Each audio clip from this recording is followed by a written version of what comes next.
Matagal ko nang pinag-iisipan kung kailangan ko na bang wasakin ang bakod sa loob ng supero. Noong unang panahon, mayroon akong 4 na malalaking bakod. Ang tawag namin dito ay runs. Dito namin pinapakawalan ang mga aso.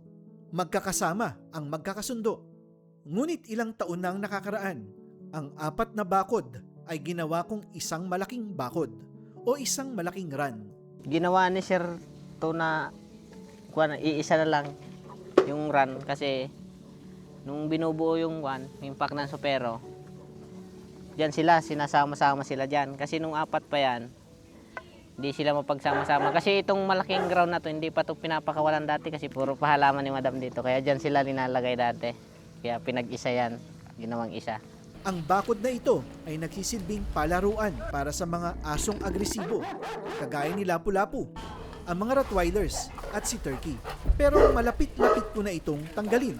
Kaya naman kasi ang nilalagay lang naman dyan, si Lapu-Lapu lang naman. Kaya naman, makukuha lang naman, mamatahan lang talaga yun. Babantayan lang talaga siya pag pinagawalan.